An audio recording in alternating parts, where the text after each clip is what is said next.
Welcome to Real Talk Christian Podcast, where we drink coffee and have real conversations on faith, culture, and society. I'm your host, Chris Fuller. And this is Marc Hyde. And on today's episode, we are going to delve into the topic that many couples face at some point in their marriage.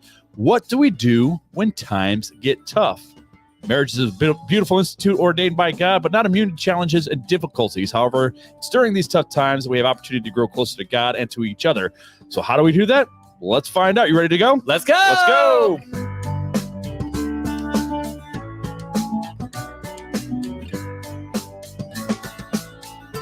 What's delve? Delve, like dive. Delve into it. I'm going to rat you out. You wrote the intro, so you wouldn't screw it up this time, did you? I screwed up like the past 3 times I've done it. We're like, 2 for 2, though, guys. We're back on track. It ain't But happening you said today. delve, and I'm like, did you just screw up your own reading? Nope, it says right Which, delve. let's be honest, when we read the Bible, we mess it up sometimes because there's a lot of reading on this little screen. So it just has some issues. It's like, but I'm like, delve. What word?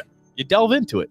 You dive into it. I'm diving in. I'm going dive, deep. but you can look up the word delve. I'm going to look it up right now. I'm gonna look up. I'm gonna have you look it up on screen. On air. Definition of delve. Reach inside a receptacle and search for something. That's right. You're gonna reach down to the topic that many couples We're gonna dig. We're gonna dig into a topic. Okay, Yeah, I can we're see gonna delve that. into it. Delve. I'm diving, bro. I'm diving in. I'm just diving. Anyways, I don't know how to segue out of that, except You I know? tried. I had a bunch of jokes lined up, and I'm like, nope, none of these are good ones. he said delve, and I'm like, I'm thrown off now. Completely thrown off. I don't know what else to say. Well, what do you say we jump into your little questionnaire, because it took a long time the last time we did this. So I say we throw it out there now, my good Just jump man. in, no banter. Well, it is going to be banter because you're That's going to answer true. it, and that's how it was last time. Again, if you're new to the podcast, we do this every time where we hang out and we chat because we are 2 bros in a basement hanging out. We want you to hang out with us for your morning talk show or evening or whenever. That was a really bad intro to say. Please stay and don't leave. Don't leave us now. Stay with. Don't leave. All right, so what's the game we're playing? So back in the day, we used to do a bunch of different games because the whole vision behind the podcast. We would jump in really, really fast. Hey, Mark, how you doing? Good. Hey, Flo, how you doing? We're doing real good. Hey, Okay, Grizzly today's Bear. topic Hey, is hey, Grizzly Bear. Then we just jump right in. We're like, we want people to get to know us a little bit. If y'all hanging out with us, we want to get to know you guys because we were asking for you guys to let us know about you and emails and messages and whatnot. And now the Facebook group. We made the Facebook group for And it. now it turned into this whole thing where sometimes we talk about just random crap or we talk about like nothing important. Or sometimes we talk about Bruno. Don't talk about Bruno. Oh, okay. Just don't talk about Bruno. You talk about. We don't talk about Bruno. We actually, I guess we are going to make. Have you seen the new Elemental movie yet? I have not. I have not. I'm actually kind of excited to see that one. But either way, so we've done so many different get to know you type games. We've done party cues. What was party cues? It was like a random topic. Yeah, it's like randomness. And then we played the Would You Rathers. Oh, that was always fun. And then this or that. This or that. This or that. Yep. Wasn't there another one that you brought out? Probably, but We have not played euchre yet, guys, and I really want to play euchre. he's like, let's play euchre on the podcast. Or we can play FIFA. I got FIFA right here. We could do some of that. But this one is probably the most. In my opinion, you have Carcassonne on your phone? Heck yeah, dude, bro. Can we play that over can I play you online? Yes, you can. Yes. How much fun money do I got, Beth? Do I got enough fun money? Fuller wasted all of his on home improvement. Dude, how much fun money do I got? Okay, wait, let's stop. Pause. We're bantering, y'all. Come on, Sabrina. You know you're here for it.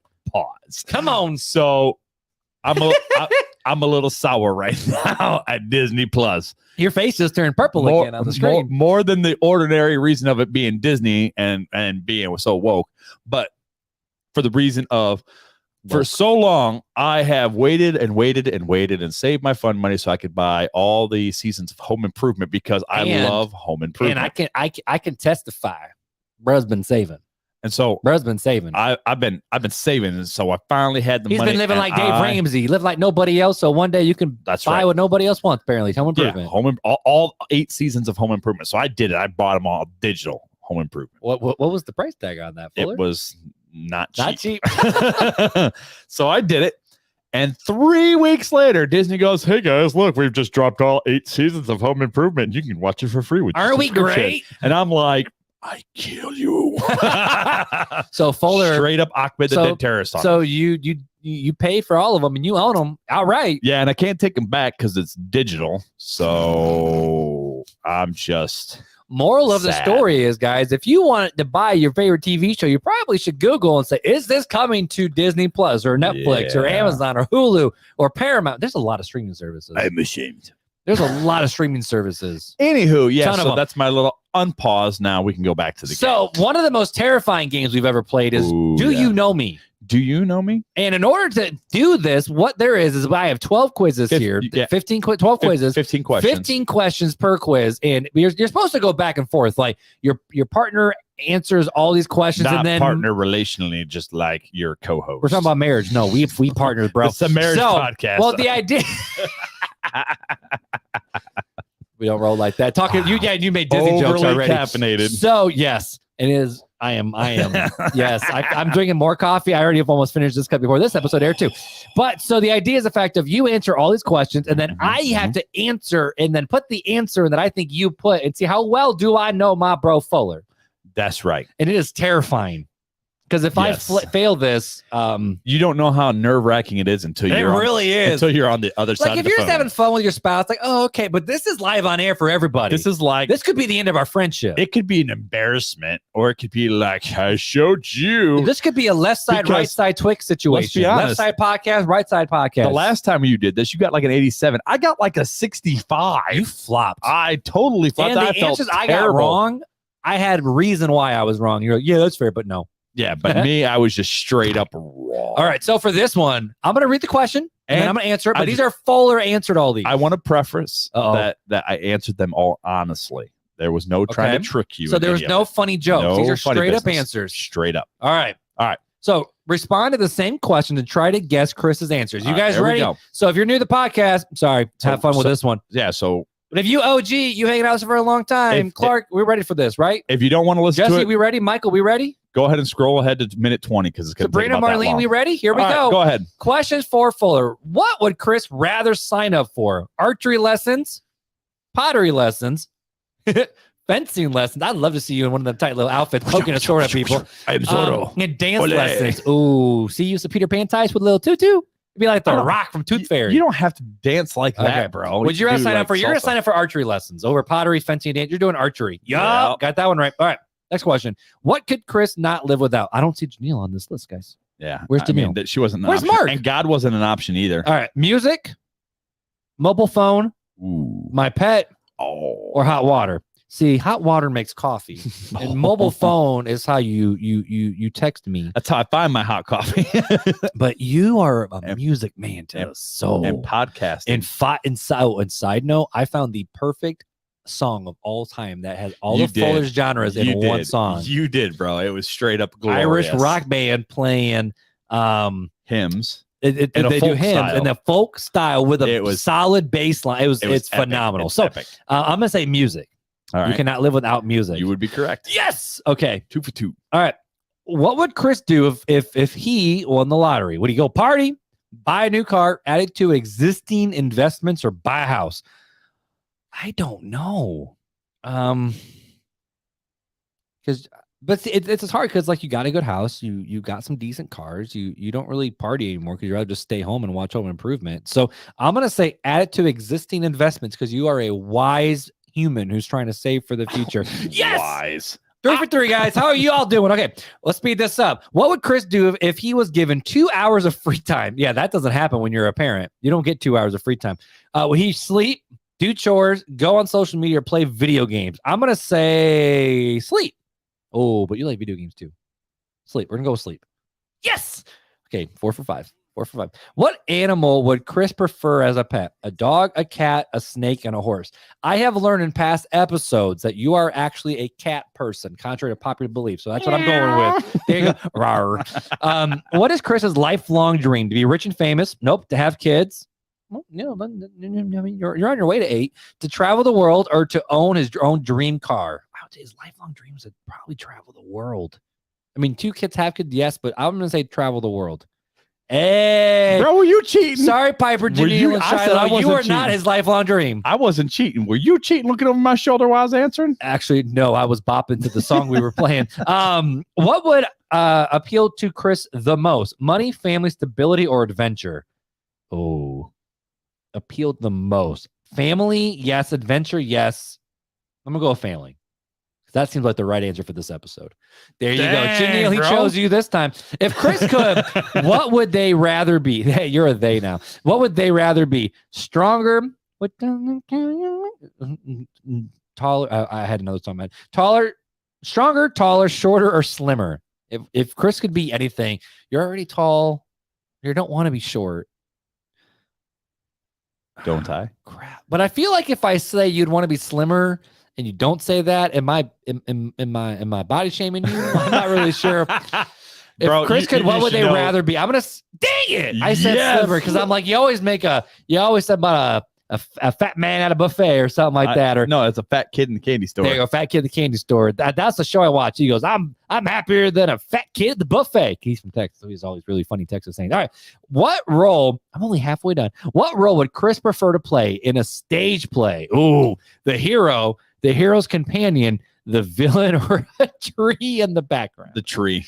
Now, what role? I would say, but you kind of have that Lil Jon to Robin Hood vibe anyways. Like you crush that role because you can be a goof. You don't have to be like a stable character. You can be the idiot. You could be the clown jester. You can do all these fun roles. So I think you're going to do that. The companion. The villain. I would love to play the villain. Apparently someone needs to know Jesus. All right, here we go. Question 10. What would Chris prefer to put an end to? War, disease, hunger, or pollution? I think it's going to be a toss-up between war and disease because they both take lives and they're both terrible. I'm going to say you would rather put an end to... I'm just going to close my eyes and click. No, bro. Oh, I click disease. I'm a good Baptist. Nobody goes hunger. You'd rather put an end to hunger over disease or wars. Okay. Yeah. Hey, everybody got to eat. That's true. You can survive disease and war, but you can't survive starvation. That's true. What activity does Chris like doing the most? Puzzles, video games, watching TV, yes, exercising. We're going to say out of all of these. Ooh, but doesn't Janelle love puzzles too? Beth loves puzzles, and I think Janelle loves puzzles too. What would you rather doing the most, though? Watching TV? I don't think video games or exercise. It's going to be puzzle or TV, but I'm going to go with TV because that just makes most sense because you just bought all of Home Improvement. Video games, dang it! Bro, dude, I mean, back in the day, you was like the big N64, Super Nintendo. The whole week, all my spare free time has been on the VR playing pinball. Shut up, really? I bought a game that's got all the Star Wars pinball machines in it. So I've been playing the pinball machines like crazy. Folks, you are hearing this first with me because I did not know this.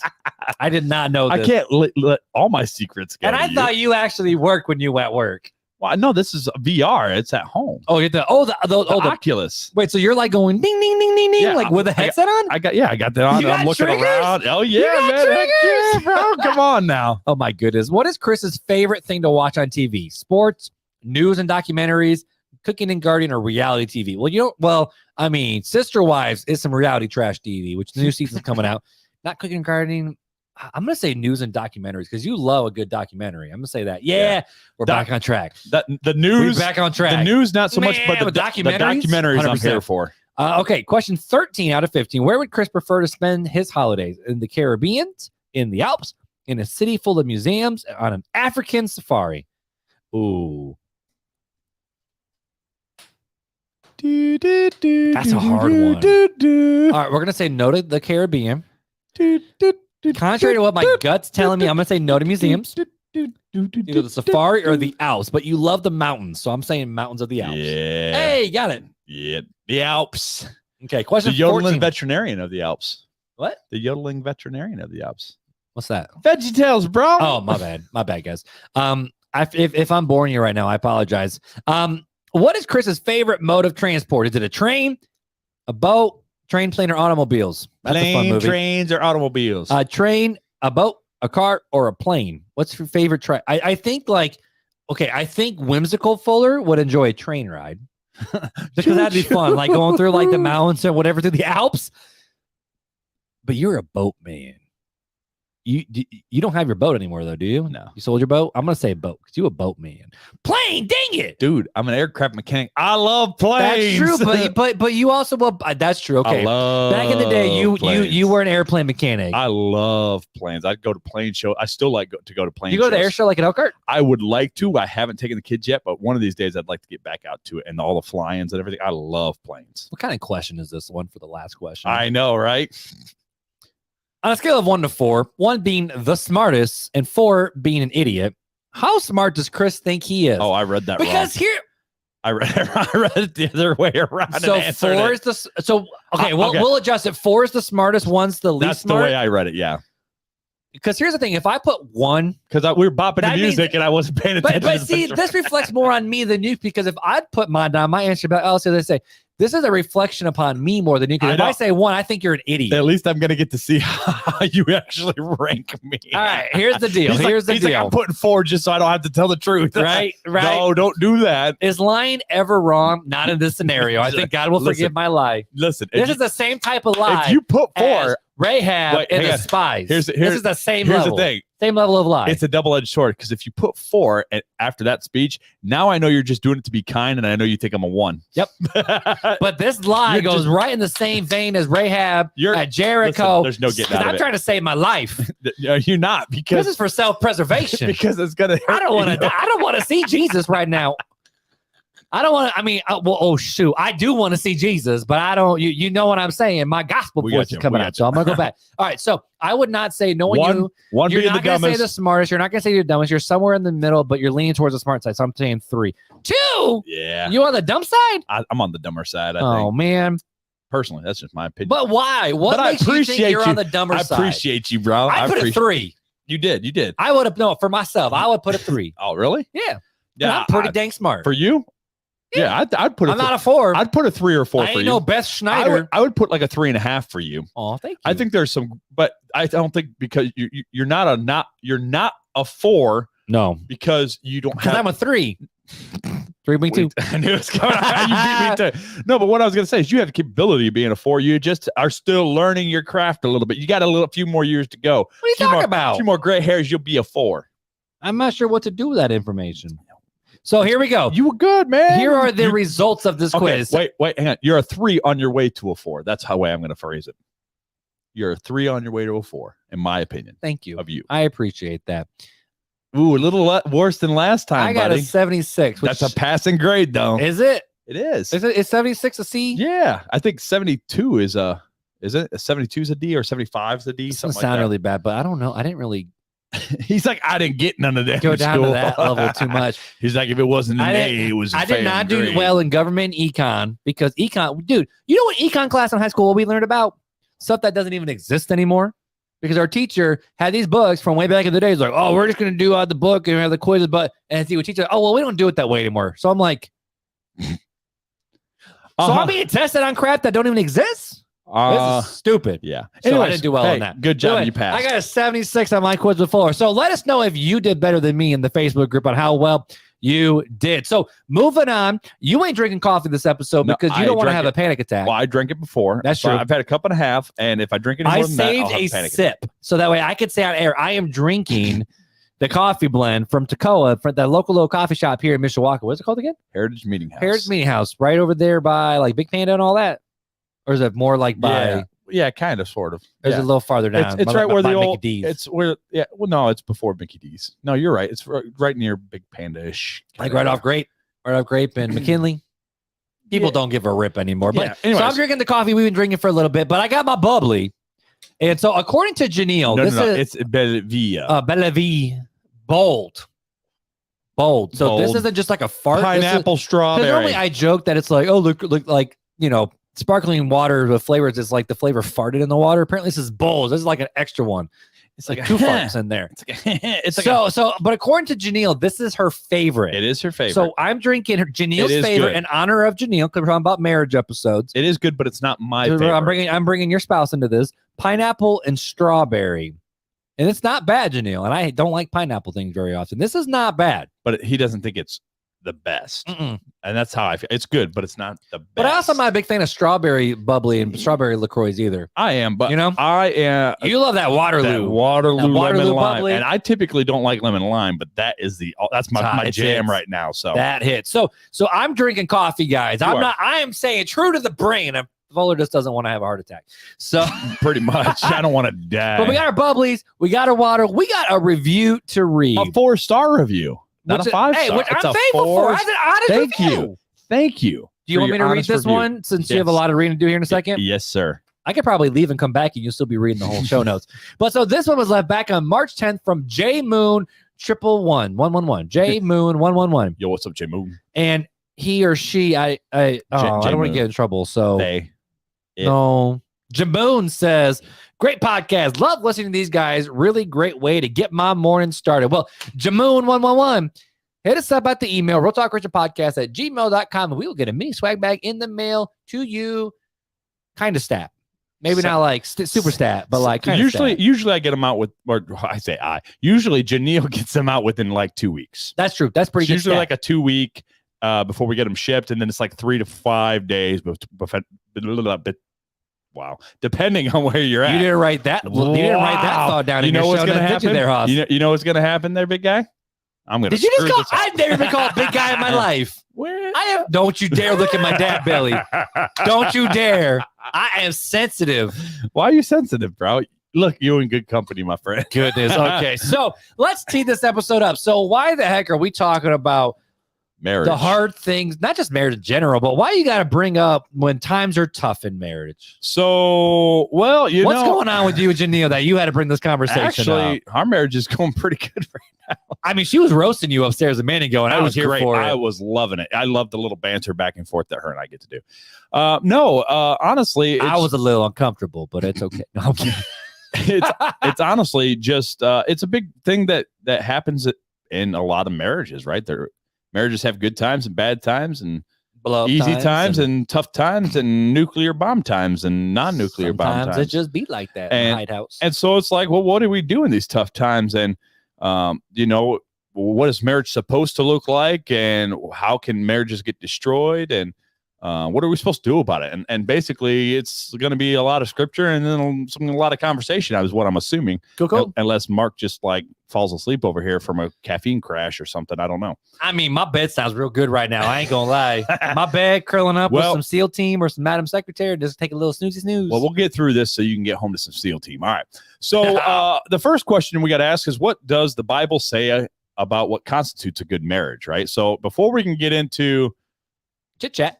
Rocky marriage, we got to know what a good marriage should look like, right? So we're going to start at what a good marriage should paint a pretty picture. Yeah, like here's the Bible definition of a good marriage, and then we're going to say here's some things that can make a marriage not so good. That sounds good and to me. And then we're boss. going to say how do we navigate a marriage during those tough times. So that's kind of where we're going to go. That's kind of the youth pastor. This is what we're going to talk about. Yeah. Then we're going to get into it, and then we're going to recap it all. He's learning, guys. He's learning. All right, folks. So what does the Bible say about a good marriage? The Bible says the first thing is the couple helps one another, right? Genesis chapter 2, verse 18 and verses 21 through 25 says, Then the Lord God said, It is not good for man to be alone. I will make a helper corresponding to him. And then in verse 21, it goes on to say, So the Lord God caused a deep sleep to come over the man, and he slept. God took one of his ribs and closed the flesh at that place. Then the Lord made the rib he had taken from the man into a woman and brought her to the man. And the man said, This one at last, because before this, he was talking about how he didn't have anybody, is bone of my bone and flesh of my flesh. This one will be called woman, for she was taken from man. This is why a man leaves his father and mother and bonds with his wife, and they become one flesh. Both the man and his wife were naked, yet felt no shame. So first off, right? It's not good for him to be alone, so God made him a helpmate. That's point number one, that we are supposed to help each other in marriage. It is not good that we should go through, or at least Adam should go through life alone. There's this aspect of marriage is supposed to be about being helpers to each other Mhm. in the things that we do in the life that we live. Yeah, and not to go too far off, but I remember go for it, bro. This is what it's about. Brandon Soche, Pastor Brando brought this up, but I'm like, oh, I'll read this a little bit more. But when you read about the idea of helpmate, it's almost like you have for a tent, you have two stakes, right? And in order to make it like two sticks stay up together, they have to put pressure. Like if you put two 2x4s together, what makes them stand up is the equal pressure they're putting on each other to stand up. Right. And with marriage, it's not supposed to be one of those domineering things over the other, because then your house won't stand up. But the idea is as you guys are working together, you're meant to be together, to be partners together. You know, there is pushback. There's conversations that happen. If you guys want to stay up, the idea is the fact of as you guys are leaning into each other and trying to not just bulldoze one or the other, but you're trying to lean in to make the best thing possible. That's really how you help one another out. Right. Kind of the same like a deal like in sport competitions. A competitor is someone who's striving to put roadblocks in your way to make you better. Right. I'm not saying a spouse is a roadblock. That's not that's not at all what I'm trying to say. Beth's like, what? Beth is not a roadblock. She is a blessing from the Lord. I saw her ears perked up. She went, Mark said what? Mark ain't ever get meatloaf again. Say what? She just paused the podcast, walked downstairs to your office and slapped you upside the back of the head. And you're like, what the heck was that? You're never getting meatloaf again. But yeah, so the couple is designed as a helpmate to help one another. Yeah, right. Exactly. Yeah, no, and if you look at it, right, so leading up to that, Adam is naming all the animals that are being brought before him. He's naming them all. And he that'd be a fun it job. Talks about early, between those two verses that we read, that there was none for him. He did not find a helpmate for him, or one that was, or one that like, or a thing that was like him. Exactly. And so and prior to that, that's definitely when a tiger does not look like a human. And like I said, in verse 18, we see that the Lord God said it was not good for man to be alone. I will make a helper corresponding to him. This is all in the account of day 6, right? Yep. So, and then Adam said, "At last, bone of my bone, flesh of my flesh." And then right after this, God tells him to go and basically have dominion. You got dominion over the earth. Have dominion. Oh, he said some other things too. Well, he did, but yeah, procreation. But we're not getting into that as much right now. But that makes a healthy marriage. It does. Sure. No, right. And the bed is supposed to be undefiled and all this stuff. But so the aspect of it wasn't meant to be man in charge, women subservient to it. I think of and I like some of his stuff, but there's an aspect of this theologian Doug Wilson. I don't know if you ever heard of Pastor Doug Wilson. Yeah, super patriarchal. Mm-hmm. Yes, very, very much so. Of like, women are only good for dishwashing and making me a sandwich type of thing. And I'm like, I am totally not on board with that, because I think Scripture clearly points out that no, it's equality. It's a mutual relationship with different positions, and different jobs, and different responsibilities. Right. But at the end of the day, there's different roles, which we're going to get into. We're going to get into that. All right. So first and foremost, the Bible says couples are designed to help one another. They're helpmates. Right. Exactly. They're supposed to help each other. I like the way that you quoted Pastor Brando on it, that the two bean poles put pressure and support each other up. Yep, exactly. Cool. So number 2 of a good marriage is they are joined together by God. So we're going to go through Matthew chapter 19. This is where Jesus is addressing divorce and all that. But verse 4 through 6 says, "Haven't you read," he replied, "that he who created them in the beginning made them male and female? And he said, for this reason, a man will leave his father and mother and be joined to his wife, and the two will become one flesh. So they are no longer two, but one. Therefore, what God has joined together, let no one separate." So no one put asunder. We see this thing of it's not two separate beings anymore. It is one, right? They are one flesh. They are one couple. God has joined them together. It's like a fusion, right? Yeah. And you can't unfuse without doing severe damage what has been fused together. And Jesus leans back into creation, and basically it's like, this is the way God made it. Yeah, right, exactly. Like, so God is made for partners together as one. Right. So I think of as a team. I think of Fireproof. You ever see that Kendrick movie Long time ago. So they took the salt and pepper shaker and they super glued it together and stuck it together, and they said, "Now pull it apart." And he went to go pull it apart, and he goes, "Without breaking it." And you can't, because they've been literally physically joined together. And if you rip them apart, you're going to do serious damage to one or the other, or to both. And this is the concept of what Jesus is talking to, that what God has joined together, let no man separate, because in that separation, there's messiness. there's a lot of messiness, and there's Yep. going to be lots of damage, which is why God has told us not to do this. So, Yeah, I feel this one, y'all. We'll just leave that there. I feel this one. So what God has joined together, we are joined together by God. That's point number 2.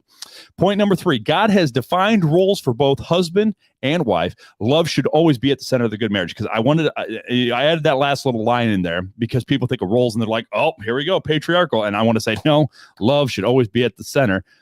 And I'll get into that after we read these couple of scriptures of what I mean by all that. So Ephesians chapter 5, verses 22 through 32 says, wives, submit to your husband as to the Lord, because the husband is the head of the wife, as Christ is the head of the church. I'm going to pause you until I get through these 3 scriptures, and then we're going to come back because there's a lot to unpack here. Sounds good, boss. I'll drink my bubbly. He is the savior of the body. Now, as the church submits to Christ, so also wives are to submit their husbands to their husbands in everything. Husbands, love your wives, just as Christ Plural husbands love plural, like not like husband, not sister wife situation. Love your wives, yeah. Husband, love your wife. No, there's definitely plural and plural. Just as Christ loved the church and gave himself for her to make her holy, cleansing her with the washing of water by the word. He did this to present the church to himself in splendor, without spot or wrinkle or anything like that, but holy and blameless. In the same way, husbands are to love their wives as their own bodies.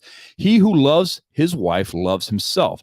For no one ever hates his own flesh, but provides and cares for it, just as Christ does for the church, since we are all members of his body. For this reason, Here we go. See a theme going on here? For this reason, a man will leave his father and mother and be joined to his wife, and the two will become one flesh. This mystery is profound, but I am talking about Christ and the church. To sum up, each of you is to love his wife as himself, and the wife is to respect her husband. Colossians chapter 3, verse 18 through 19.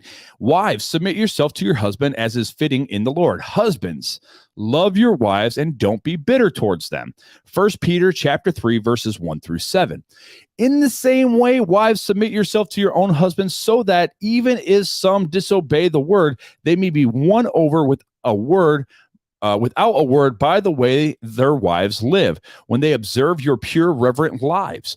Don't let your beauty consist of outward things like elaborate hairstyles and wearing gold jewelry or fine clothes, but rather what is inside the heart, the imperishable quality of gentle and quiet spirit, which is of great worth in God's sight. For in the past, the holy women put their hope in God, also adorn themselves in this way, submitting to their own husbands, just as Sarah obeyed Abraham, calling him Lord. You have become her children when you do this, or do what is good, and do not fear any intimidation. That's a long passage, and people are going, you're losing me. And then it goes, husbands. Beth, you should call me Lord now. No. Husbands, in the same way, live with your wives in an understanding way as the weaker partner, weaker not meaning in stature, strength.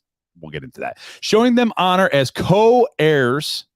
Co-heirs is a big word there. Co-heirs of the grace of life, so that your prayers will not be hindered. All right, so let's unpack a lot of this, right? Unpack it, boo-boo.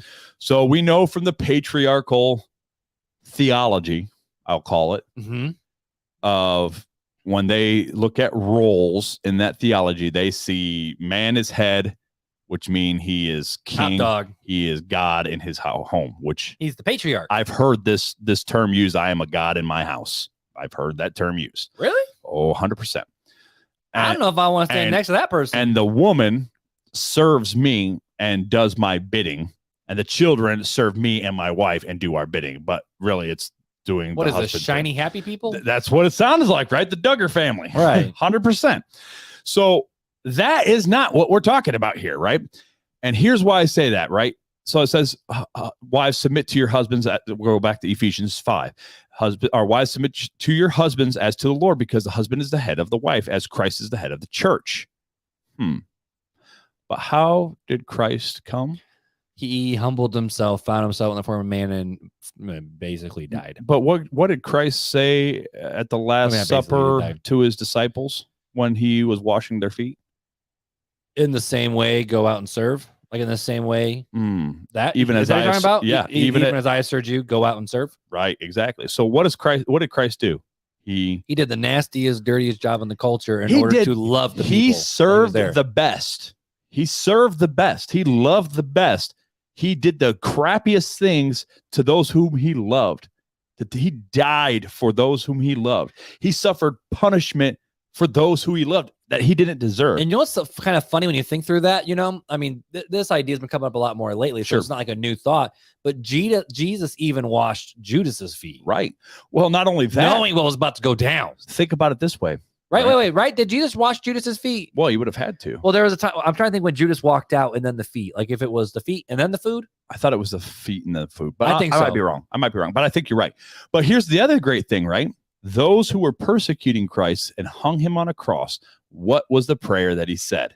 Father, forgive them. Father, forgive them. Father, forgive them. For they don't know. They're doing him harm, and he's asking for forgiveness on their behalf. Right? Yeah. Christ clearly states that one of them will betray him. But then he goes, so he says, one of y'all going to betray me. And I'm going to wash your feet But first. then I'm going to wash your feet anyways. Right. And by the way, and that was a symbol to the disciples to see, y'all see what just went down. So y'all got to go do that too. And here's the thing, right? In that culture, that was the worst job. That's the lowest servant in the house. That's his job. And he could not, and this is the thing wild about washing feet. When I went to this on the podcast of the person who did the feet washing had to be a slave or a servant, and it could not be a Jewish. Right. It had to be a Gentile. It was so bad. That's why Peter was so standoffish. The Jews were above washing people's feet, y'all. Well, that's why Peter was so standoffish of, no, Lord, you shouldn't be washing my feet.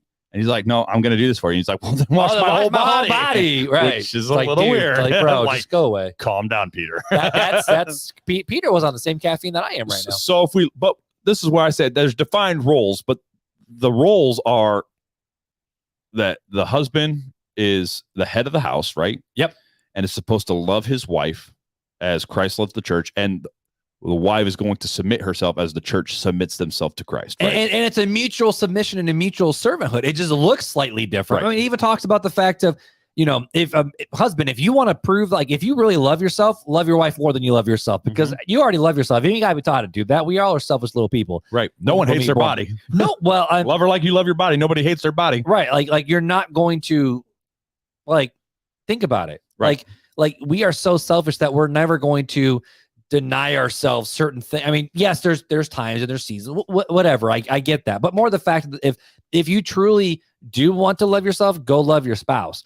And the other thing too, like in Colossians where it says, don't be bitter towards them. Like, don't do it in such a way where, you know, like, oh, karma's going to get you the butt, or like, you do this, and since I did this for you, and I know you and I talked about this, the idea of okay, so why'd you do that for me? Like, that should never be part of the conversation. But the fact of, you shouldn't be doing things out of spite. Like, you know, Beth was telling me of one marriage couple where she's like, I don't know how they're still married, but they like do things to screw the other person over, like just bring home puppies or do this or that.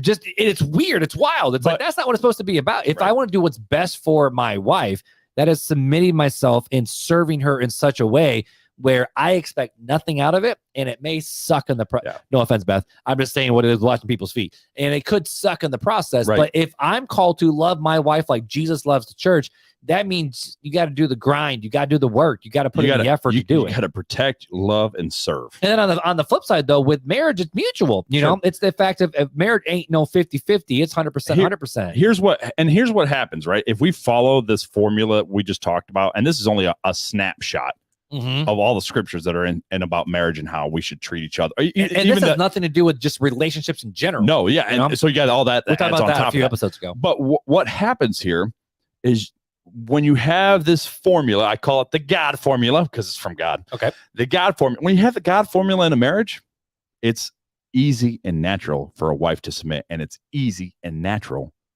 for a husband to love and to treat his wife like Christ treats the church, because it's the way it's and supposed honestly to be. It's the way the we're needs created. of the wife too. Well, and that's what I'm saying. Submission is saying, hey, you're the head, you're responsible. I'm going to follow your lead. And when a husband is doing what he's supposed to do and being loving and serving, there's trust built there. And the wife can submit herself and trust. Now, there's a time, and this is why I brought the 1 Peter aspect into it, chapter 3, where it talks about even if some disobey the word, right? Talking about husbands, even wives, submit yourself to your own husbands, even if some disobey the word. They may be won without a word by the way the wives live. So your actions matter in a marriage. If you are sitting back and going, well, he's not doing his part, so I'm not going to do my part. Well, you're going to have a really crappy marriage because and that's where I think a lot of marriages have issues. The fact of, well, if he ain't doing this, or well, man, she ain't doing none of this no more. Like I've heard of so many. I mean, it's going to sound really bad, but I've heard so many guys, Christian, not Christian, where the whole idea of, oh, well, she doesn't do this, she's unkind, she ain't putting out, she ain't doing all these things. So why the heck would I want to go be kind to her? Right. Because you're her husband, you fool. Yeah, exactly. And when I read these verses, 1 Peter 3, 1-7, I read that wives are responsible for their own actions. But then when I also read at the end of verse 7, where it's like, husbands, live with your wife and understand it's a fact of, it has nothing to do with what they do. It has everything to do with what you are called to do, because you are responsible for how you live your life. Right. Now, everyone else will have to give account for how they live. Right. But, going into this, it's the fact of there has to be personal responsibility in a marriage to make sure you do what you got to do. Now, I mean, I do want to say you could be the most kind, loving, gracious wife ever and end up being with an abusive husband. That's not what this is talking about. No. But it's more the fact of our jobs as spouse is to go 100% all the time. Right. And it's the way I was taught it was it's supposed to be not an outserve people. But if you're constantly thinking, how can I serve them? How can I serve them? How can I serve them? How can I serve them? You're going to find a beautiful marriage because you're loving one another the way they need to be loved. And not only that, but if you bring all the scriptures in about the one another's, right? Love one another, even as Christ loves the you. church. And it goes through all these one another's and serve one another and treat each other kind, be compassionate, be loving, watch out for each other. All these things, comfort each other, edify each other. I mean, there's one towards another. There's constantly one another. All these one another's are how we're supposed to treat people. Mm-hmm. And then there's these that specifically speak to marriage. So we should be doing all the one another's and these, right? So it's like a layer upon layer upon layer upon layer. And what you see in this perfected state of marriage is you see a beautiful picture of how God intends for us to be with him as the church under him. And it's beautiful. It's a beautiful picture. But then the question then becomes is, when does the breakdown in this plan happen? So what can lead to the unhappy because we can marriage, talk about all the ideas of, hey, this is what God wants for marriage. And it's like, cool. Well, I ain't in that. Yeah, we had to. I'm just saying. I'm saying from the podcasting perspective, right? But hi, Beth, I love you. We got you. But be careful. No, we had to see this beautiful picture of what marriage should look like. That's a beautiful picture. This is what it should be. This is the pinnacle of every Christian, and I'm going to say Christian, non-abusive marriage should be striving for. Yep. Right? Should be striving for. That sounds good. It sounds peaceful, don't it? Sounds peaceful with some meatloaf on the side. It sounds like a lot of meatloaf and some tacos. Ooh, yeah. I had a taco bowl tonight before I came. There you go. We're gonna have steak tomorrow night. What are some things that can lead to an unhappy marriage? And I want to go through. So this is going to be a two-parter, by the way. Are we going to make the two-part episode? Yeah. So we're gonna go through this unhappy marriage point by point. We're gonna talk about it, right? Are we gonna read all of them and then go into them? No, we're gonna do one. We're gonna name the unhappy marriage one by one. Terrible. And then we're gonna take a break. I feel about that. And then we're gonna take a break for a week. And we're going to jump back into navigating through these difficulties. Okay. How's that sound? That sounds good to me. All right. Y'all might not like it, but that sounds good to me. I like to leave Joe on a cliffhanger. All right, let's do it. Joe, you probably got a happy marriage, so you're good right now, but yeah. Anyways, so what can lead to an unhappy marriage? I got 11 points here, right? All right, let's do it. And the number 11's pretty much the pinnacle. Okay. 1, lack of commitment to the marriage. So what do I mean? Forgot their vows. What do I mean about lack of commitment? This can come in a wide variety of issues, and we're going to actually touch on this several times throughout this list. But a lack of commitment could be like, yo, I married you and I thought I was happy, but I ain't in love with you anymore because I don't have this feeling, and I'm not feeling it. I'm not feeling it anymore. It's a lack of commitment to the marriage. Whereas, hey, when I said till death do us part, that was a commitment. I meant till death do us part. That's the commitment that I'm making to you. So it's like, you know what? I had that commitment. Not anymore. Like, I just don't have that commitment to this marriage anymore. So the big lack of commitment, it's a huge problem, especially, I don't know about all over the world, but in America, this is a huge sticking Even in point the Christian world. Oh yeah, just well, I was in love with them and I've fallen out of love with them. I've heard that so many times. So I've fallen out of love. Or it's not that, it's not the same person I married 20 years ago. Right. Well, no, duh, Sherlock. We're all allowed to evolve a little bit. And the thing that you don't think the same when you're 20 as you do when you're 40. No, but the thing that people need to look like, especially in an unhappy marriage, right? When you're saying that and you're begrudgingly, they're not the same person. It's like, well, are you the same person? And what have you fostered in that marriage to make that person change, to treat you the way that they're treating you? Like, what have you done? Have you done any self-reflection on what you added into this bad marriage? And that's why it's good to review the vows, where it's, in sickness and in health, for richer, for poorer, for better, or for worse. Till death do you part. That literally is what that means. Right. And some people is like, the for good and better, the bad. for better, for worse, for bored, or for not. Like, no, there's even where it talks about in the Bible, I mean, they're coming from a guy who's gone through a divorce, right? The Bible even says divorce was never the plan. No. Divorce is not the plan. Why did it say it? It was permitted to Moses because of the hardness of your heart. Hardness of your heart. So it's because of our hearts that there's even divorce. Now, again, granted, you can only control you. You can't control the other person. And so there is some awkwardness in there. But that's what it's saying, though, right? The hardness of, even if you have the good heart, it's the hardness of that person's heart for whatever reason, the lack of commitment or the other 10 things that we got going on. But it's a hardness towards the marriage vow. That's what it is. And honestly, and that's the thing, is commitments are not easy. Sometimes it's painful to keep a commitment. And that's why we're trying to teach our kids this right now. I know you are too. Where it's the fact of, no, we made a commitment, we're going to follow through. Like I know with one of my kids with soccer, she wanted to quit halfway through. And we're like, look, we're not going to make you play next year. That's okay. We're not going to force you into this. But you got to finish. But you made a commitment to your team and 100%. To yourself and to your coach. 100%. So you got to buck up and do it. You're going to finish it out, because that's what we do. We're finishers. Yep. We want to finish. We finish what we start. That's the way it is. We got the commitment. And that's the thing nowadays, especially in American society and in the Christian churches, we don't take commitment as serious as they once did. And we don't take those vows as serious as we once did as a people. I mean, look at even phone contracts. T-Mobile's doing this phone contract deal where it's like, tied up with your plan, we can unbreak it for you. Like we're always looking for ways of escape and ways out. And there's that passage in scripture, I can't think what it is, where it talks about, like, even a builder makes plans and accounts to make sure he can finish the project he starts. And there is a level of that with marriage, of you do before you get married. And my brother, Chris, he was engaged. He actually broke off with his fiance pretty much the same month that I found out about the affair and the blow up. And I'm like, wow, sorry, Mom. All of us kids, we just went like, sorry, Mom. You guys all on the same views, basically. And I actually asked Christopher, and Jamie, for listening. You can ask Chris if I have permission to tell the story, because I'm about to tell it anyway. So just get pre-permission.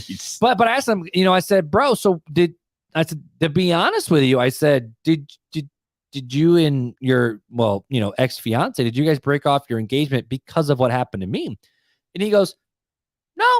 He goes, it was kind of just timing of it. He goes, honestly, I mean, it was weird that happened at the same time, but it's the fact of, he goes, I was looking at what it could be down the road, and just went, I don't think this is it. Yeah. And so Christopher had now you know which brother, he had the foresight to look at this and go, you know what? I don't think this is going to do it. So rather than just being like, oh, well, I'm just committed, I guess we're just going to do it. We're just tied in. We're stuck with this. Let's just make it happen. He at least had the foresight to go, I don't know if this is going to work. And, that's a challenge for those of you who are dating or thinking about dating or engagement, of looking at that partner, looking at their families, looking at how they were raised, looking at all these different things and going, not just like, man, she's just a 10. Like, that ain't good enough reason, boo-boo. Like, you got to look at the person and be like, is this someone that I want to go through the ups and the downs with? Is this someone that can go the distance, that I'm willing to go the distance? Now, once you make that commitment, get off your saddle horse, buck up and let's get after it, because you made a commitment. But there is a level to that. And, but what can lead to an unhappy marriage is one or the other person. Yeah. Like you said, there's just a lack of commitment to it. Right. Exactly. So I agree. All right. What's number 2, big guy? Number 2, and you could probably speak to this one a lot better than I can. But number 2 is infidelity. Yeah, because it breaks up marriages and breaks up kids. Number 3. It definitely, infidelity is one of the number 1 causes for splits in America and throughout the world. And it starts with a lack of commitment to your marriage. I read 60% of marriages will end in infidelity. I think that was the statistic. And this is why, I mean, I'm going to speak in this a little bit. This is why, Beth and I, we talk about this all a lot is, Beth words it so flawlessly, way better than I can. But the idea of the fact of when you become too familiar with someone in the opposite sex, you're more easily able to jump over boundaries that you had, and you're less likely to be like, oh, we're just having fun, we're just flirting. When in reality, you're becoming too familiar with that person to the point where it's easy to cross over those boundary markers. Well, yeah, exactly. And I've always stated that you got to have clear boundaries, right? You have to set up boundaries, and there's certain boundaries that you don't cross. And people ain't gonna like it. Like, hey, don't be, if you can all help it, don't be in the same room as the opposite sex if you're a married person. Alone, right? Alone. Don't put yourself in those situations. The Bible talks about keeping yourself from the appearance of evil. Don't be messaging people like, so we got a thing, me and the Hydes, or Fullers and the Hydes got a thing. Like if Marc's going to message Janelle about something, just, it could be a design thing or whatever. I'm in it and Beth's in it. And if I would say something to Beth, we're all four on it. And if Fuller wants to get a hold of me, he gets a hold of Beth first, because then she's going to pick up the phone. Pretty much. Then, here you go. so we got a text thread that's all four of us that we constantly talk on, and that's the way we do it. But I also do that with Devin and Kathleen. Yep. I also do it with Amanda and she's my sister, so it makes it funnier when I say that. But there is a level of, there are boundaries that we've set up. Yes. And so many times when you set up these boundaries, people will make fun of you. They will laugh at you. Like a boundary that we have. I mean, a lot of my clients are women. Right. And so I have to text them. I have to call them. I have to talk with them. Sure. Beth has free reign in my phone. Yep, exactly. Well, that's I Janelle. Can't hide nothing. We got podcasts, listeners writing in and stuff like that. Janelle has free access to my phone. Yep. At any time, she can pick up my phone and look at it. And you know what? I'm not ashamed of what she'll see. Not a bit. And the nice thing with Beth is she can say, like, you know what? This one looks a little like, no boundary been crossed, but looks a little. This is the way this could be perceived. I know the appearance of evil thing. Yeah, and Beth will say, "I know what you're trying to communicate, but you gotta be careful in wording it this way. You should maybe you can word it this way next time." It's like, "Oh, thank you, boo boo." There's a lot of times I've been saying boo boo a lot this episode. I apologize. There's a lot of times I hand my phone to Janelle, or I'll read it and say, "Hey, this is how I'm going to respond. How does this sound?" Does sound good? Before I even send it, because I don't want the appearance of evil. I want to stay. If here's the line, I want to stay as far away from that line as I can, so that I'm not accused. One. And ruin my testimony and my witness, or that I don't fall into that temptation. Like those are the two things. You got to keep the boundaries. You stay away from the boundaries. But infidelity starts in the heart. It starts with the lack of commitment to the marriage. Yep. A lot of it goes back to that. So what can lead to unhappy marriage? One, the lack of commitment. Two, obviously, is affairs, infidelity. Right. Anything along that line. Yep. And there's also what we call, have you heard of this new idea? I don't want to go too fast. But have you heard this idea? I think it's called like soft cheating or something like that. Explain it to me. I may know about it, but it may not be the term that I recognize. Kind of the idea of like, you ain't talking to somebody, but you checking out the Insta is pretty good, and you're going into this, and you're. So that's where it starts. I mean, it's and then there's also emotional affairs. There's physical affairs. Well, it's like different things. It's like Chris Kripe said. The time to if the chocolate cake is a sin, the time to walk away from that sin, you might turn your head and notice and go, "Oh, chocolate cake." Oh, turn your head away and walk away right then and there. But if you can start going, "Oh, chocolate cake. Oh, wait, it looks like writing. Let me get a little closer, see what it says. Oh, well, it says have. Oh, let me get a little closer. Oh, yeah, curiosity kills the cat and kills Marc. 100%. So infidelity, lack of communication, number one. Number two, infidelity. Number three, not lack of communication, lack of commitment. That's what I meant. Thank you. We're going to get into communication later on. Number three, constant conflict. Okay. So this is like the fighting all the time. Now, but here's my question though, is what can lead to, because I feel like anything can lead to conflict. Like, I mean, anything from people who are dealing with like I know people who have gotten into accidents and just the pain, and that causes the conflict. Kids can cause conflict. Money. Choices, money. Yeah, right. Anything, work. Anything can cause conflict. Sure. Do you put mayo or butter on the outside when you do a grilled cheese? That can cause conflict too. This is in America. It leads to a lot of unhappy marriages. They just there's constant conflict. So the thing that I have found, I shouldn't go through the navigating, but we'll get into it. You got to know when to pick your battles, when to hold them and when to fold them. I was going to say that. I'm so glad you said it, not me. I got you. You got to know when to hold them, know when to fold them.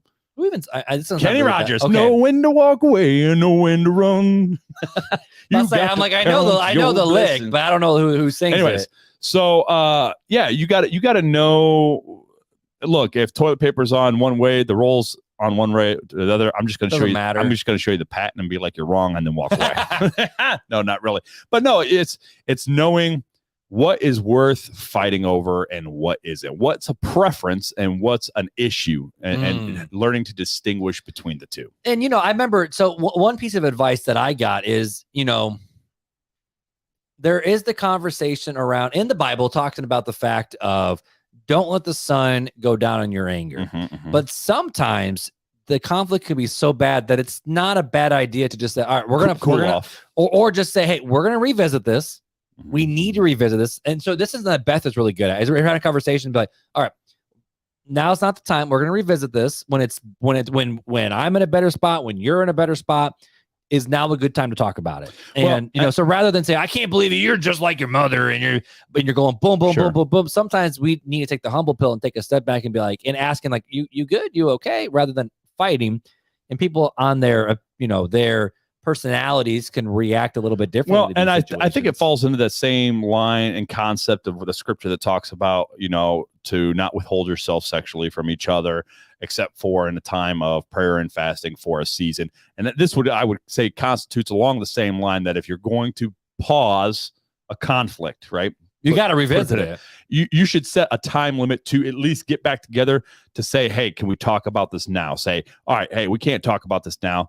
Can we talk about it tomorrow? Or let's revisit it tomorrow, see if we're in a better spot. And not that you have to visit it, but at least keep it going to where you're constantly putting a date to where you're going to visit, go, are we going to deal with this? No? Okay. Here's what we're going to try to get. But to deal with then next. Leaning into it, there's also the level of marriage of we each are responsible for ourselves. That's when you need to revisit that. Be like, am I in the wrong? Right. No. Yeah. And why do I feel like I'm right? Yeah. But and that's what you should be doing when you're not in the midst of the conflict is what I'm saying.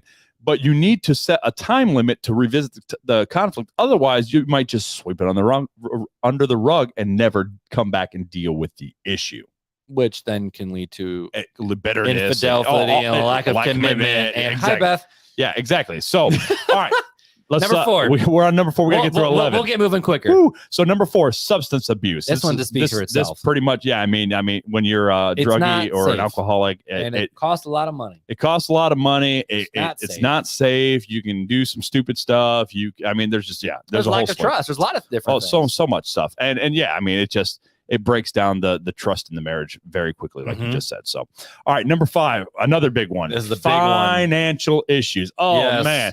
Hey, we just had an episode about death and taxes and what's the purpose of life, but now we're talking about financial issues in marriage. There's so much Dave Ramsey, and it's on there all the time. But it's a big conflict creator. Is there a saver? Is there a spender? Yeah, exactly. Well, exactly. So like Janelle's a saver, I'm a spender, 100%. So okay, and we've had to navigate through that. So let's lean into that just for a split second. For you guys with financial issues, how did you guys navigate that? So the way we navigated it is I go, okay, here's we agreed, sat down on here's the category. This is the bills that got to get paid. Because those are just not essential. This is essential. That's not a conversation. Is essential. Here's the other categories in which we need money for, and then here's fun money. And so it's like, okay, we always try to make sure we have a little fun money for each other. Buy home improvement. And it's like, there you go. Now you can, spend whatever you can do whatever you want with that money, whatever. So, $20. If you want to go and light it on fire, go for it. That's your money. You go do what you want. If you want to go and I don't know, see a baseball game, go for it. Like that's your money. Like you just. But it's about fighting to get on, not fighting in a bad way, fighting in a good way to fight for to be on the same page. It's finding and working through to find a common goal in your finances and making sure both parties understand the finances and are both aware of the finances. Like, so if I said, Janelle, you have all the money, or you're going to take care of the budget, and I'm never going to look at the budget, I'm just going to trust you, and she breaks the trust, that's a big deal. Or if I do the same and I say I'm going to control the budget. And that happens in a lot of marriages. So like what we do is Janelle loves spreadsheets, so I let her do her spreadsheets, and then every paycheck, she does the spreadsheet, and she hands me the spreadsheet, and I look it over, and I say yay or nay. Like, yep, it looks good, or nope, we need to move this here and this here and this here and this here. That's the way our marriage works, and that's what works best for us, and we stick to that budget. That's what works best for us. And Beth and I am a big picture person, and she's a nitty gritty person. Yeah. And so we don't do it like what you do. For me, it's more of I'll have these big ideas that we'll kick around, and Beth is kind of the Beth is the backstop. To be honest with you, she's like, yeah, we can do that. No, we can't. Or I'm like, I would love. My thing is I'll just say things randomly. I would love to go on. I would love to have a 3-week vacation. That sounds awesome. But how are we going for it? I'm like, I don't know. I'm like, hey, I want to build an addition onto the house. Let's that's Biffer. Biffer wants that. Let's see how much it costs. I want a boat. Yeah, I don't want a boat. I want to move up. Like I want to increase the square footage and. And you're kicking the tires, have some fun with it. Yeah, I might call somebody to get a quote, come out here, see what it costs. But with financial issues, man, we were listening. It goes back to Dave Ramsey. We were listening to a call, and this guy was like, "Yeah, I just found out my fiance is $19,000 worth of credit card debt." Dad, ready for this? She didn't know about. Her mom screwed her over, put a name on her credit card, and just screwed her over. But there's also things where, like my mom with my stepdad, he hid all of his debt from her. Wow. And so that was bad. Yeah. So again, it breaks trust. School loans. Yep. I know my sister and her ex had to deal with that. And so there's a lot of money can cause so many unforeseen issues. But 100%. If you're on the same page, it can really help. Open, honest, work through it together. And here's my honest advice. One checking account. You can have 100%. Different ones, or both people have access to it. Not this is my money. This is your money. So one person, one bank account. When Janelle and I got engaged, we combined our accounts. When we got engaged, because we made the commitment, and we're like, no, this is going on. We didn't get engaged not to get married. We're getting married. So we got engaged. We combined our accounts. Oh, and you were engaged, and that's the way it's been ever since. We have done the finances together. That's the way it is. You got a tattoo when y'all was dating? Y'all always been like, look, there is no lack of commitment to my marriage. Dang, there is not. All right. So far we've talked about lack of commitment, infidelity affairs, constant conflict, substance abuse, alcohol, drugs, whatever. Shoot, it can even be a Dr. Pepper addiction. Sure. Sorry, Beth. That was not a slam. That's just what came out. My bad. But I do know people. It could be a meatloaf problem. But I do.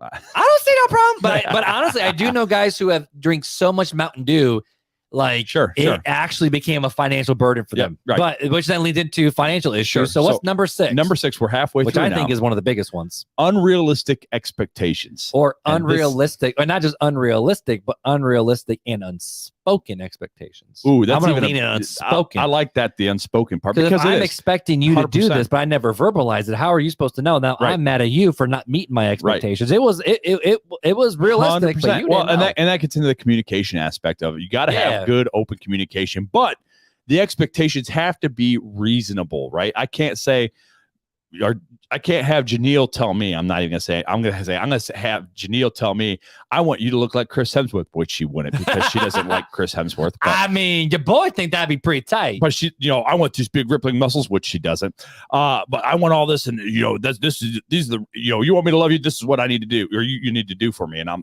that would be an unrealistic expectation because your homeboy's been fat all his life, so it's just unreal.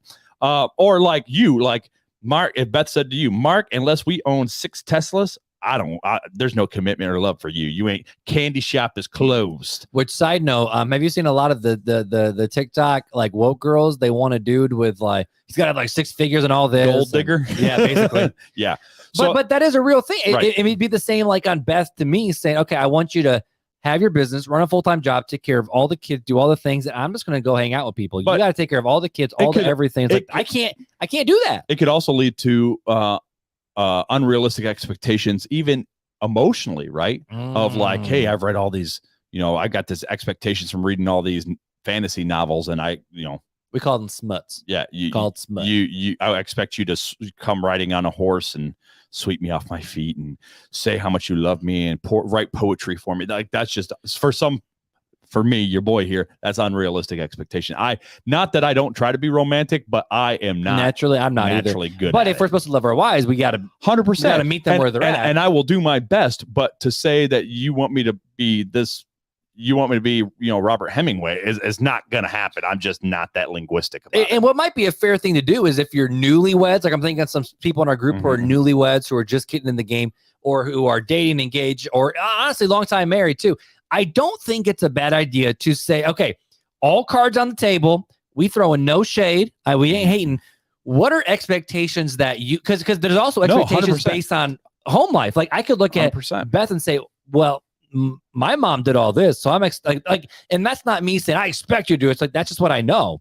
Sure. And Beth going, Nope. No, like, because that's not me. Yeah. So I do think it's fair to say, okay, so if you lay it on the table, like, these are just expectations I have, and then you have to say, be willing to say, okay, I am choosing not to have these anymore because of just the nature of the and beast. it should be working together through something like that, right? Mhm. As a couple. And then there's compromise in that. Heck yeah. Like if I'm a big gamer and Beth's like, I expect you to never game again. I'm not a gamer, but she said, I expect you never to game again. I'll be like, maybe the compromise is you game once a week. You know, maybe there's right. And that's where those expectations work. Right. But then if we have them written down and established, then you're able to lean into it more. The fact of, and it can be a reminder not to use it as a beat the other spouse down. Yeah, you're not using it as a weapon, but more as a reminder to you. Be like, okay, I chose, like case in point, like with Beth taking care of all the kids. I can't expect to have a spotless house, food always on the table, kids always cleaned up.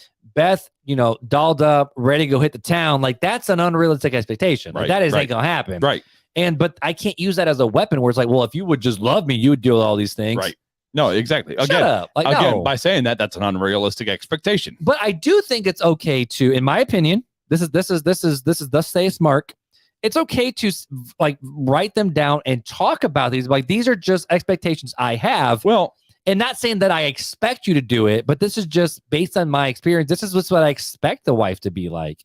And then your spouse or a future spouse can be like, well, no. and here's the thing. Once you establish whatever expectations you have for each other as a couple, it's not a bad. And it's going to change some. It's not a bad idea to say, hey, in 6 months, let's revisit these. Right, because there's times and there's seasons. Because there were times when Beth was always on Johnny on the spot with certain things, but because of Lennox, it's not just the fact that she doesn't want to. No, but things have changed. Physically can't. Things have changed now, and it's okay to change, and it's okay to do it. It's like me and Janine don't have the same. Good with change. We don't have the same expectations of each other from when we didn't have kids to now that we have okay, kids. lean into that a so little bit.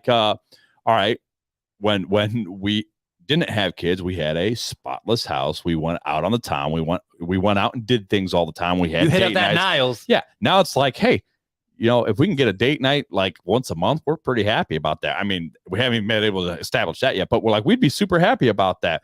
But because of life's got in the way, and we're understanding of each other. We're understanding that, and we still try to help each other navigate and work through each other's needs, even in this season of kid caring busyness. Same situation like you and Beth are, and we do the best that we can, and we navigate it together, not separate, but together.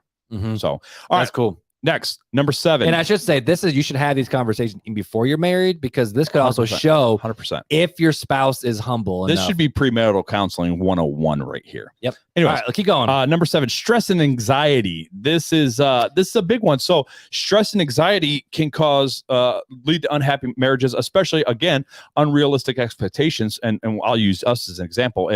If I was stressed out and anxious and debilitated by my stress and anxiety or having issues, and your unrealistic expectation is that you just need to knock it off and stop, that's an unrealistic expectation. And I'm really struggling, and that's not even being understanding or anything like that.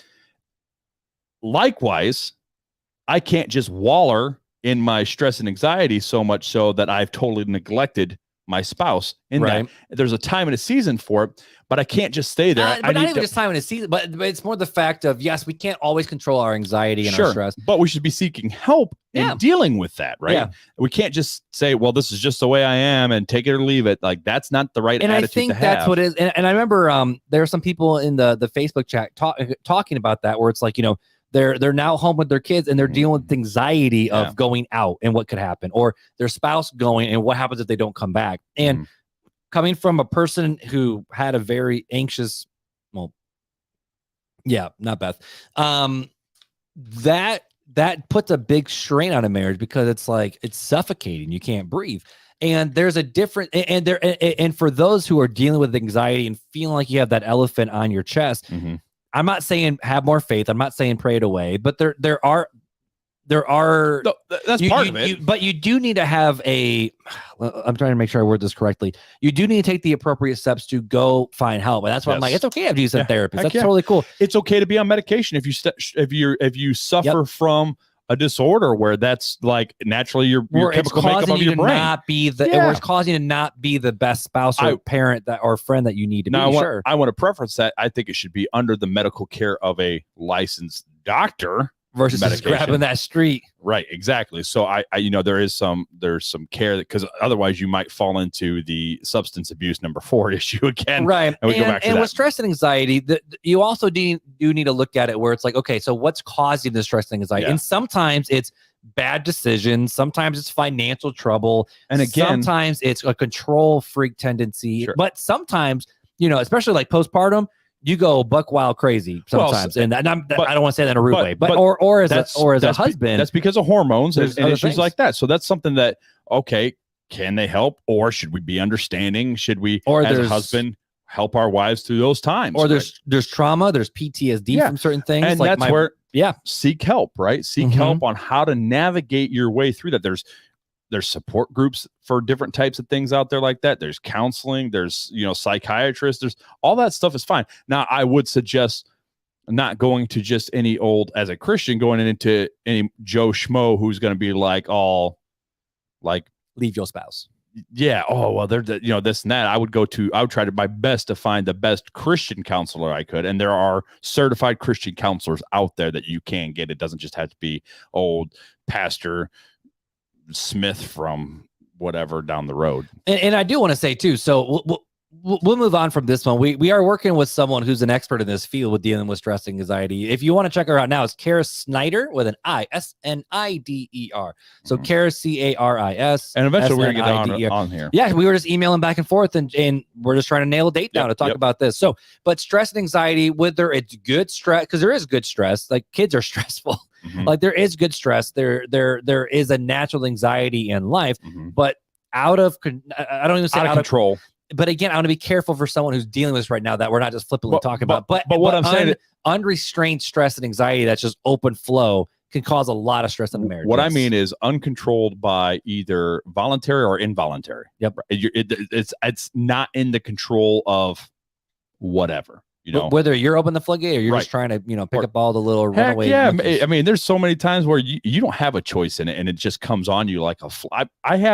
If I drink too much coffee, I have panic attacks. So from too much drinking too much coffee. So I mean, I can control that, but there's other people that have panic attacks for no reason and they can't help that. And that's where we say seek help and do what you can to find the help that is going to get you through this. And hopefully you got a spouse that is understanding and going to stand by you and help you through this situation. Because they have a commitment to the marriage. There it is. All right. So number 8, man, we are going long on this one too. So let's do these last couple pretty quick. So busyness. This one's pretty straightforward. If you are too busy where you can't work on the relationship, you can't be there. You can't have a relationship with your spouse if you don't spend any time with your spouse, if you're always too busy to spend good quality time with your spouse. And again, there's sprint seasons if you're trying to knock out debt, if you're trying to finish school, there's times where you got you got too many kids, you got all these kids around here. What are you talking about? So many kids that keeps you busy. It's naturally busy. It's not a bad thing, but busyness can hurt marriages. So you got to make sure you carve out time for good quality time. And this is the hard part is by me, and this is where you have to learn is be okay saying no. I'm learning this because I've had a handful of people reach out to me and say, hey, can you just talk on the phone? And I'm like, if I say yes to you, I'm saying no to the only time I have with Beth. 100%. So no. And this is why a lot of times on the podcast, like emails, texts, Facebook, it just doesn't always happen. I don't respond a lot anymore because this is my time when I got with my wife or my kids and my wife. And by you saying yes to everyone else, you're saying no to your spouse. So don't take offense if we don't respond to you. Just understand that. Just go in the Facebook group and other people will talk to you. And we're not married, but yeah, go to the Facebook group. All right, number 9, lacking grace for each other. This kind of goes along with what we've been saying. This one a lot. This is not being understanding. This is not showing if somebody's struggling with something, showing compassion and care. And I would say this is also the idea of and this is what I struggle with is keeping a ledger of the rights and the wrongs because love keeps no records of right and wrong. And if you're keeping records of wrongs, that's not showing grace. That's not showing mercy. That's not showing forgiveness. That's not loving your spouse the way you want to be loved. Right. Not even involving the fact the way Jesus loved the church in that. So, but yeah, a lack of grace for one another and knowing that we're humans. Yeah, that's a good one. All right. Number 10, lack of sexual passion or AKA the goodies. Wow, you did the sound effect. Terrible. So, but this is a big killer, right? Yeah. And typically, typically there's other issues from this list that have caused there to be the lack of number 10, the sexual side of the marriage. The bed has been defiled by one other thing, whether it's infidelity, constant conflict, or substance abuse, whatever, busyness, whatever. Yeah. So you got to make time. You know, the Bible physically, connect emotionally. Yeah. Yeah, exactly. And you can't expect your spouse, even though scripture says don't withhold yourself, right? And there's a reason why, because it can lead to temptation, but it doesn't mean that it should always be without consent. It should always be consensual. Always be consensual. Listen to the words coming out of my mouth. I always think it's a tea reference. Someone can't say yes or no to tea if so they don't want to say yes it's got to be mutual, consensual sexual encounters, right? And the Bible talks about that. The fact of don't forsake the assembly of one another. Well, but that's not what I was talking about. It was, but the Apostle Paul was talking about the fact of the only reason why couples shouldn't be knocking boots is because you're dedicating yourself to prayer, but don't go too long because the devil will tempt you and lead you out, lead you astray. Will get screwed up. I think it Judges where there's Judges, and I forget which chapter, but there's this scuffle where it talks about this guy, and I forget his name, but he overpowers a woman and rapes her, right? So that is non-consensual, and that can happen in marriages and does happen in marriages, which leads into what we're going to talk about in number 11 a little bit. But that to me, there's a hard line there, right? That you're not loving you're not loving your wife or your spouse. You're not loving your spouse. That's it. That is unconsensual, and that is wrong, and it is against what God has established. Now, and I do want to say though, it seems like a lot of times when couples fight, sex is the thing that is that's the bargaining chip. It's the bargaining chip. Yeah. Like I ain't doing nothing, and it's like, oh crap, okay, and that's not what it's supposed to be. It's supposed to be an intimate time to connect with one another, not a weapon, and that's why the Bible talks about bro, your body is hers, and her body. Right. Don't withhold yourself. And so there's a mutual. There's supposed to be a mutual in there, but if you're striving for that connection, the physical connection can lead to emotional connection, and then emotional can lead to physical connection too. And your spiritual connection could lead to your physical connection. I've heard of that happening with. I knew a pastor that said, when the more me and my wife prayed and studied scripture, the more they prayed and read scripture together, the more I was attracted to my wife, and the more we connected, and the more that happened. So anyways, number 11. So hard not make I'm comments. moving on to number 11. So number 11, the final one, and then we'll end it, I guess. Yeah, we'll end it. So number 11, physical abuse. Right. I mean, you can also lead spiritual and emotional abuse in there too. Abuse. We'll just call it abuse, right? But physical abuse, I think of because we think of like there's a lot of I would say fundy movements that say if there's physical abuse, you're still supposed to stay there with your husband. They'll be like, no, that's exactly because you made a commitment to your vows. Exactly, and I would say no. I would say get to a safe space. Go find someplace. Get to a safe space. Now, I'm of the big mindset of, man, I would love to leave room for reconciliation, but reconciliation doesn't always happen. But this is the thing where and this is where the awkwardness of legality, this is where I had to step into with my divorce, is it's not just a mutual thing. There's legal implications and everything. Mm-hmm. And so I remember when my mom was going through her divorce with my stepdad, and I mean, I'm trying to be very kind in what I say, but I don't have a lot of kind words to say because facts are facts. But in order to make sure that my mom literally protected herself, she had to file for a legal separation in all of these things. And before the divorce was even finalized, because there's a level of and I've heard of this where, the husband is abusive to the wife, and then the wife flees, and because she flees and doesn't do anything, he can screw up her credit, her life, take out credit cards, screw up her social security. I mean, literally, he's like, okay, if I can't physically touch you, I'm gonna destroy your entire life. And so there is a level of, you can file for legal separation, so that way you're safe in a lot of other regards in terms of trying to move on in the future. But I've always told my teenagers this, where I'm like, if you're ever in a spot where you physically feel unsafe, whether it's a boyfriend or a girlfriend or fiance or spouse, my door is always open. Yeah. And so if my teenagers listen to it, the call's still out, and which I hope it never ever has to happen. Well, to me, it shouldn't be you first. It should be the authorities first. Because it's against the law. I'm just more like, if you need a place to come hide, I got you. It's against the law. The authorities need to be contacted. Right. So, but yeah, physical. I mean, I don't think we need to talk about that one as much. The fact of that could definitely cause harm to a marriage. Well, and again, emotional, spiritual, all that's mental. I mean, that is and all there is damaging spiritual to abuse a that can happen in a marriage and emotional. Like it's 100%. and so many times it comes back to what? It comes back to gripping for control and power. That's what it really comes back it's to. Selfishness is what it is. It's absolute selfishness of I want what I want, and I don't care what you want, whether it's power, whether it's sexual favors, whatever it may be. That's what it's all about, me. And that's what God's telling us not to be. He's calling us to serve one another, and for husbands especially to love their wives as Christ loved the church, and likewise wives love their husbands as the church loves Christ. I would think it would be a mutual thing there. So, and to end the episodes, I know we got to end it and get on to fun facts. Is if we take now, granted, you can't change your spouse. Only God can change your spouse, 100%. But you can change you. But and if there are struggles in the marriage, your first stop is not to say you're a screw up. The first question you can ask is what am I doing in this marriage and relationship? Am I putting in 100% or am I putting like 20%? But God is this can use season? Is this a time? Is this a thing? But yes, but it doesn't say by what you say or what you argue about, you can change your spouse. No. It says the way you live. Yeah, that's what I was going to get to, for your actions. Which yes, but that's where the spiritual abuse comes in from the funny, where the fact of, well, if your husband's just beating you, just keep living a good life. No, and that's where I would disagree. Nope. And that's why I exclude, in my opinion, physical or that type of harm from the scripture. But that's just me. I can't prove that through scripture because scripture doesn't talk about that. But with us being in this situation, this culture, there are laws of the land, and the laws say a person goes to jail.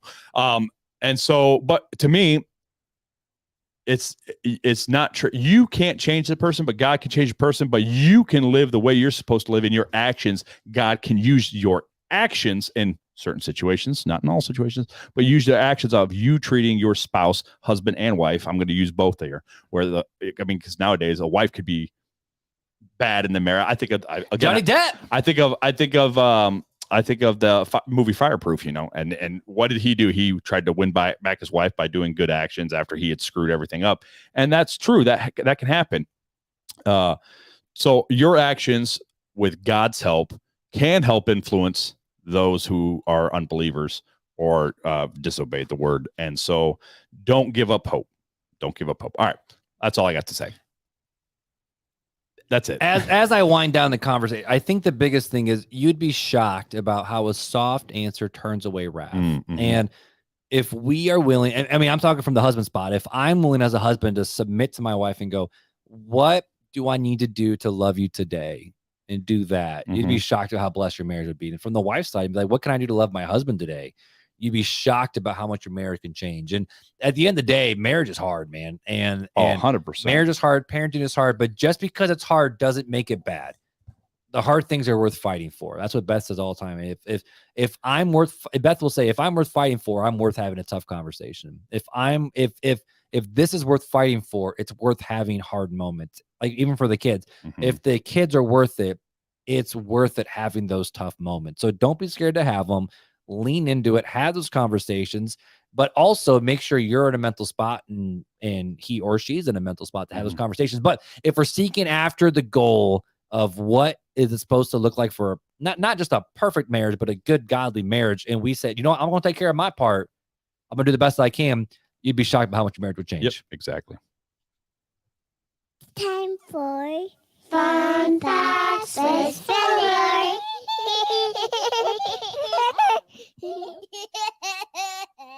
Well, my dude, so we are almost at an hour and a half episode again, and we still got a part 2 to do. It might be a part 3 at this pace we're moving. My goodness, we've never done a part 3. My stinking good. We're doing a whole series up in here. But let's send these married people on their way, my dude. They don't need to stay here any longer. Right. So what's the fun fact you got for us today? Well, last week we talked about not having a Mario fun fact. So I brought a Mario fun fact for you right now. So Mario was named after a real estate developer in Washington. Wait, but wasn't Mario like Nintendo, like a Japanese thing? So yes, really. In 1981, Nintendo was renting out a warehouse in Tukwila, Washington to use as their American headquarters. According to NPR, a man named Mario Segale left an impression on his Nintendo tenants when he stormed into their office demanding late rent. Even Segale's predilection for overalls and short statures seem to have influenced Mario's design through the years. Segel passed away in 2018, but he's left an everlasting impression on Nintendo, embodied by the gaming company's mascot. So there's your fun fact about So Mario. the sweet, innocent, kicking Bowser's butt Mario was the real estate that came yelling, I wanted my late. Oh, no, wait. Oh, it's a me. I went to my late rent. That's really funny. I mean, hopefully with how much money they make off Mario, bro, hopefully bro got his payment I was back. gonna say, That's what I'm saying. Hopefully he got his aid from all this. I'm sure he had some back payment fees in there. Get it in there. Well, hey, guys, we don't want to keep you any longer. So just like always, we are thankful that you joined us here on RTC. Connect with us over on Facebook, Instagram, YouTube. Text us at 574-400-5352. Email RealTalkersPodcast@gmail.com. Is there anything else these people need to know before we go, Fuller? No, we love you. We love you. We're just going to do it like that? Let's just end it Dang, like that. I love it. Well, hey, again, we love you guys. So until next time. Take it easy.